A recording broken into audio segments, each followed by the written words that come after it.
Isaac Bolton!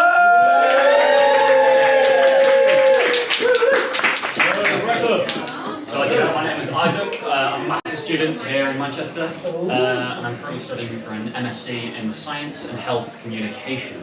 Yeah, I'm sure you're all wildly jealous. Any other science communicators here tonight? That's probably about what that deserves. So I've got a bit of a story tonight that I suppose you could say if you wanted to, or if you needed to for certain branding reasons, goes full circle. Okay, but here's one for you psychons out there. Sorry, so for those that don't know, psychom is just this cool term that us in the industry like to use to refer to each other. But be careful. Actually, my first week of studying for this Masters, I was at a Welcome Drinks. Tried to use the term for the first time and turned to someone and said, "Oh, hi, so you're a psychommer as well?" Unfortunately, what they heard was, "Oh, hi, so you're a psycho as well." To be honest, as the years gone on, it's got harder and harder to tell the difference. Yeah, here's one for you psychomers out there. Science communication saved my dad's life. It's true. Pretty rare, you can say that, I think. A lot of people in my department are even doctors of science communication, but I mean, it's pretty rare you're going to be on a plane and hear, "Please, is anyone here a doctor of science communication so you can explain to them what's happening in this blood circulatory system in a way that's both accessible and enjoyable to read?" But no, science communication really did save my dad's life, but probably not in the way that you think. So I'm going to say that probably most of you wouldn't realise that it involves a molar tooth from the 1700s, BBC Radio 4, and a stroke of complete luck. What some of you may have realised, some of them more eagle-eyed mostly, is that I'm a tall man. And it's true, I've always been pretty tall. I'm now 6'3", 6'4" on my Tinder profile, of course. So for the psychomers, Tinder is this app all the normies like to use to go and meet people that they don't know, maybe even people that don't work in psychom, and they go on dates. Sorry again, so dates are these things where... Actually, that's not important for you guys, it's fine. But I am quite a tall man, and actually my whole family is quite tall. My dad's 6 foot, I'm the youngest of 4 siblings, but my brother is 6'2", I've got a sister that's 5'11", and then there's my oldest brother who's a bit of a short ass, but we'll ignore him for the sake of this. And then, see, there was also my uncle Mark. And Mark was also a very tall man, but his height was a little bit different. See, he'd been pretty normal height as he was growing up. He was a very attractive man, so you can probably tell that also runs in the family. He was a great athlete, national level even. But then suddenly he reached his early 20s and he started having all these strange health complications. His facial features started changing, he was having heart problems that were affecting his running, and I was told that he actually passed away in the early 2000s, but I'm glad to say we've got Mark here tonight. Skip forward a few years. Skip forward a few years to 2011, and my mum and my brother, 6'2", not short ass, are listening to BBC Radio 4. And there's a show on called A Tall Story, which is all centred around the life of this man called Charles Byrne, or more commonly known as the Irish Giant. Now, for those that don't know, Charles Byrne was a man born in 1761 in what's now Northern Ireland, and by the time he was a teenager, he'd already grown to be 7'7" tall.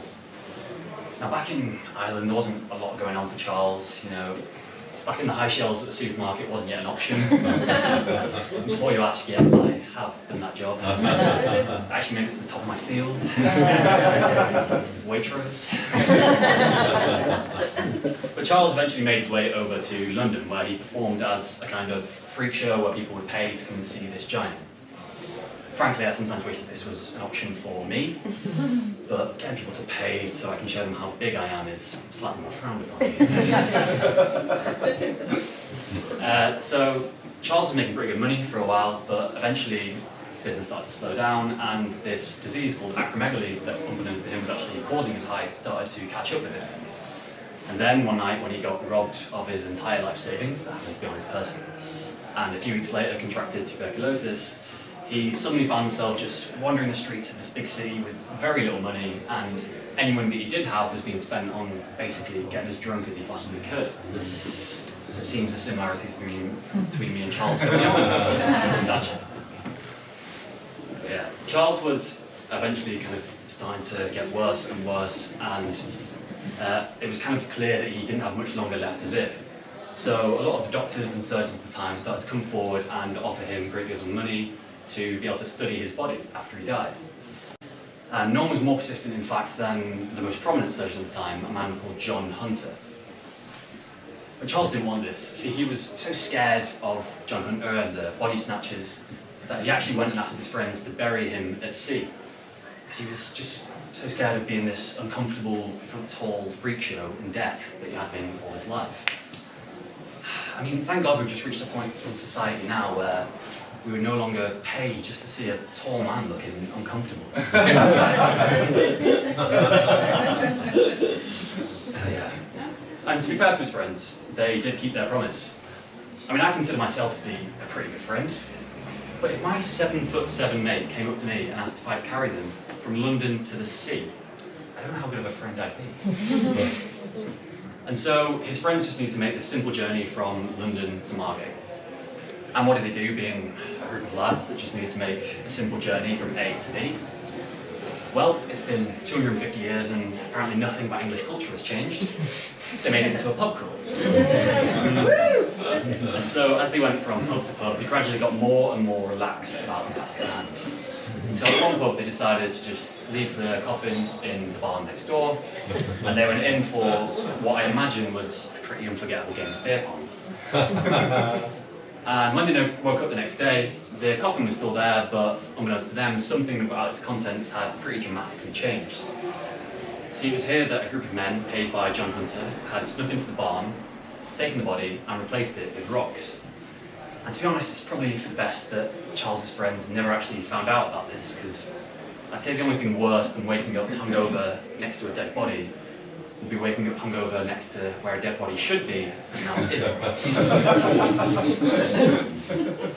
So Charles's friends rowed out to sea and shed a few tears, I imagine said a few words as they lovingly dumped this pile of rocks overboard. Meanwhile, the real body was being taken back to London and given to John Hunter, who boiled it down to its bones and held on to them for a few years until all the chatter around Charles Burn had quieted down a bit. And when it was quiet enough, he presented this body in his museum as the centerpiece for people to come and look at. Which, I mean, amazingly, this skeleton is still there today as the centerpiece of this museum. That's so surprising to me, because it's just so unlike British museums to take something that isn't theirs and put it in a glass case. But yeah, skip forward again to 2011. My mum is in the kitchen. My brother, 6'2", not short ass, is listening in. And there's a woman on the show called Marta Corbinitz. Now, Marta is an endocrinologist, that's hormones for you non-psychoners out there. And she has a patient called Brendan Holland, who had had a similar problem to Charles Burn in that as he was growing up, he had just kept on growing up.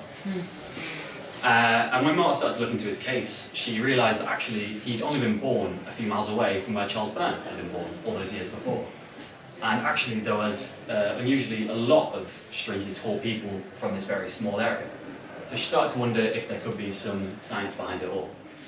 So she went to the Hunterian Museum and she asked for permission to take one of the teeth from Charles Burn's skeleton.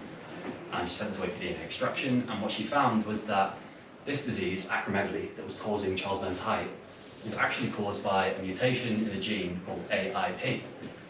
And unbelievably, this mutation was the exact same mutation that was present in her new patient, Brendan Holland. So it meant that the two of them were actually related to each other. So my brother, 6'2", not short ass, hears this, and I don't know why, I can't explain this. To me, it's the maddest part of the whole story. My 18-year-old brother, who was the moodiest and angstiest of any of us, for some reason on this day decides to speak to my mother. And what he said was this. I just need to get in character. Okay, I'm moody, flip that. I'm moody, flip that. Mum. A bit mad. I mean, I'm pretty tall. Got Irish heritage. Sounds like Uncle Mum. And my mum agreed. So she got in touch with Marta, and